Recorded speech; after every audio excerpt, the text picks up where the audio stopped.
Pernah nggak sih kalian berpikir, kenapa undang-undang di Indonesia bisa berubah dari waktu ke waktu? Apa yang membuat sistem hukum kita berbeda antara masa ke masa, dari zaman awal kemerdekaan sampai era reformasi seperti sekarang? Nah, biar nggak penasaran, yuk kita bahas bareng-bareng tentang periodisasi undang-undang di Indonesia. Periodisasi undang-undang adalah pembagian waktu atau masa berdasarkan perubahan sistem pemerintahan dan penerapan hukum di Indonesia. Setiap periode punya ciri khasnya sendiri, mulai dari masa awal kemerdekaan, demokrasi terpimpin, Orde Baru, hingga reformasi. Melalui pembagian ini, kita bisa melihat bagaimana hukum di Indonesia terus berkembang dan menyesuaikan dengan kondisi sosial serta politik pada zamannya.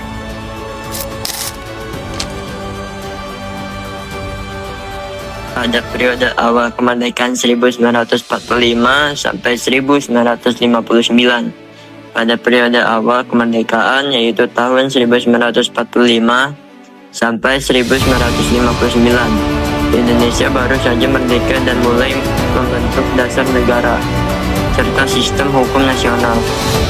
Pada masa ini, pemerintah berusaha melepaskan diri dari pengaruh hukum kolonial Belanda dan mulai menerapkan Undang-Undang Dasar 1945 sebagai dasar negara. Namun pada tahun 1950 sistem pemerintahan berubah menjadi parlementer dan konstituensi diganti sementara dengan Undang-Undang Dasar sementara 1950.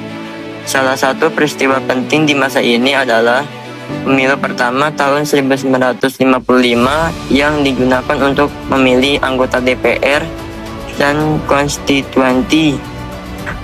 Meskipun begitu, masa ini masih diwarnai oleh pergantian kabinet yang sering terjadi karena perbedaan pendapat antar partai. Akibatnya, stabilitas politik belum kuat. Meski kesadaran hukum rakyat mulai meningkat, periode ini menjadi dasar penting bagi terbentuknya sistem hukum dan politik Indonesia di masa-masa berikutnya.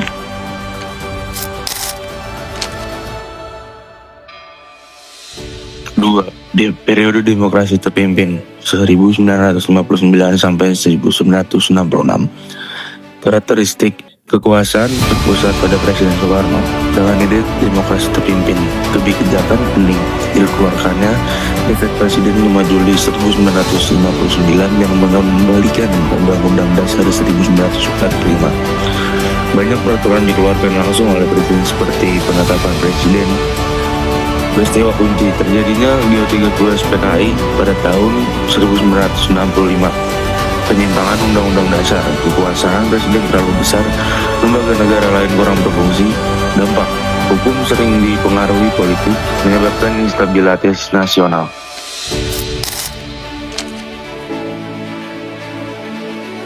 Tahun 1966 sampai 1998. Karakteristik pemerintahan menekankan stabilitas politik dan pembangunan ekonomi di bawah Presiden Soeharto. Kebijakan penting dikeluarkannya Supersemar, Surat Perintah tanggal 11 Maret 1966, penerapan Pancasila secara murni dan konsekuen, serta lahirnya banyak undang-undang, pembangunan dan pemilu. Peristiwa kunci program pembangunan 5 tahun atau Repelita. Penyimpangan Undang-Undang Dasar. Kekuasaan terlalu terpusat, kebebasan rakyat dibatasi. Dampaknya, ekonomi meningkat pesat, tapi muncul KKN atau korupsi, kolusi, nepotisme, dan pelanggaran hak asasi manusia.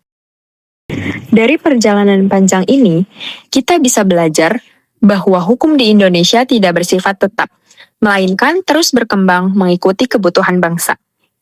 Setiap perubahan membawa pelajaran penting tentang bagaimana kita menjaga keadilan, stabilitas, dan kedaulatan hukum di negeri tercinta ini.